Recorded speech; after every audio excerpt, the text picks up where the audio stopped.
اقرأ وربك الأكرم الذي علم بالقلم علم الإنسان ما لم يعلم۔ بھٹکل میں بجلی گرنے سے 22 سالہ خاتون جاں بحق، دیگر 2 زخمی، گھر کو شدید نقصان۔ معمولی بات پر بیٹی نے کیا ماں کا قتل، 1 سال بعد حقیقت آئی سامنے، ملزمین ابھی تک پولیس کی گرفت سے دور۔ اقوام متحدہ رمضان سے قبل یمن میں جنگ بندی کے لیے کوشاں۔ یمن میں ہیضے کی وبا پھوٹ پڑی، صنعاء آفت زدہ علاقہ قرار، باغیوں کی قائم کردہ جیلوں میں سینکڑوں مریض ہیضے کا شکار۔ شمالی کوریا کے میزائل تجربے پر سلامتی کونسل کا ہنگامی اجلاس طلب۔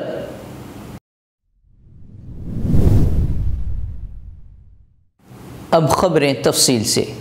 بھٹکل شہر میں اتوار کے روز زوردار کڑک اور گرج کے درمیان ایک گھر پر بجلی گرنے سے ایک 22 سالہ خاتون جاں بحق اور 2 افراد کے زخمی ہونے کی واردات پیش آئی ہے۔ جاں بحق ہونے والے خاتون کی شناخت بی بی صفیہ زوجہ ذاکر کی حیثیت سے کر لی گئی ہے، جس کی 9 ماہ قبل ہی شادی ہوئی تھی۔ فکر و خبر کے مطابق اتوار کی روز صبح قریب 4 بجے زوردار کڑک اور گرج کے ساتھ بارش شروع ہوئی۔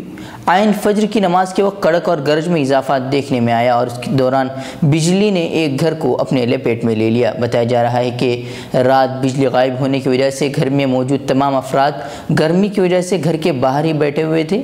جب کڑک اور گرج میں اضافہ ہوا تو تمام افراد اندر چلے گئے اور اس کے بعد ہی بجلی گھر کی چھت کو توڑتے ہوئے اندر داخل ہوئی اور وہاں سو رہی بی بی صفیہ کو اپنی لپیٹ میں لے لیا۔ گھر میں موجود دیگر 2 افراد میں مہلوک کا بھائی اور بانجا بھی زخمی ہو گئے ہیں۔ بتایا جا رہا ہے کہ ایک نوعمر لڑکے کے کان پر اثر ہونے کی وجہ سے اسے صحیح طور پر سنائی نہیں دے رہا ہے۔ بجلی گرنے سے گھر کو بھی کافی نقصان پہنچا ہے اور گھر میں جگہ جگہ سوراخ پڑ گئے ہیں۔ حادثے کی خبر ملتے ہی کثیر تعداد میں لوگ گھر کے باہر جمع ہو گئے اور اپنے غم کا اظہار کیا۔ اس دوران پولیس اور تحصیلدار بھی وہاں پہنچ گئے اور ضروری معلومات حاصل کی۔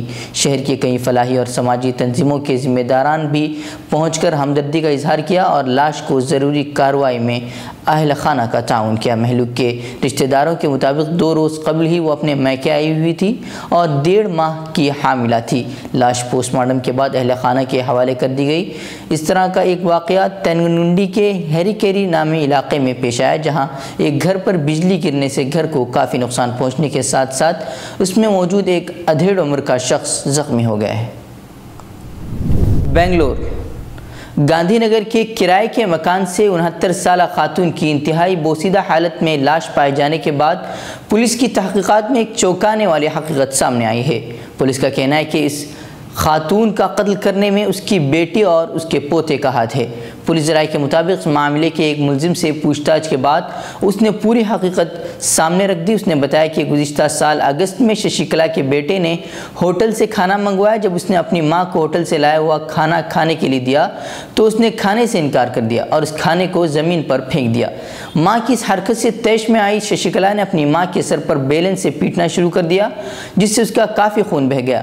پولیس کے ڈر سے انہوں نے اپنی ماں کا علاج بھی نہیں کروایا، جس سے اس کی اسی دن موت واقع ہو گئی۔ اس کے بعد ششی کلا کے بیٹے نے اپنے ایک دوست کے ساتھ مل کر اس کی لاش کو ایک کرائے کے مکان میں واقع الماری میں ڈال دیا اور اس پر سیمنٹ سے ایک دیوار بنا کر اس کی پوتائی کر دی۔ اور اس کے 6 ماہ بعد فروری 2017 جب اس میں بدبو آنے لگی تو پکڑے جانے کے ڈر سے ماں بیٹے دونوں وہاں سے فرار ہو گئے اور 7 مئی 2017 مکان مالک گھر دیکھنے کی غرض سے پہنچا تو گھر میں کوئی موجود نہ تھا اور گھر کی حالت دیکھ کر اور گھر سے بدبو دیکھ کر اس نے پولیس کو خبر کر دی۔ پولیس نے جب الماری توڑی تو اس میں بوسیدہ لاش تھی۔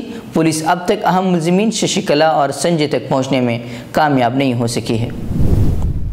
دبئی یمن کے لیے اقوام متحدہ کے خصوصی ایلچی اسماعیل ولد الشیخ احمد نے ایک مرتبہ پھر اس بات کو دہرایا ہے کہ اقوام متحدہ ماہ رمضان سے قبل یمن میں ایک ایسی جنگ بندی کی تجویز کے لیے کوشاں ہے جو یمنی فریقوں کے درمیان امن بات چیت کے دوبارہ آغاز کی راہ ہموار کر دے گی۔ انہوں نے یہ بات قطر میں 17ویں دوحہ فورم کے ضمن میں ایک سیشن سے خطاب کرتے ہوئے کہی۔ یہ سیشن سیاسی بحرانات اور مشرق وسطیٰ کے استحکام پر اس کے اثرات کے عنوان سے منعقد کیا گیا تھا۔ دوسری جانب یمن کے نائب وزیر اعظم اور وزیر خارجہ عبد الملک المخلافی نے اتوار کے روز بحرین کے وزیر خارجہ شیخ خالد بن احمد آل خلیفہ سے ٹیلی فونک سے رابطہ کیا۔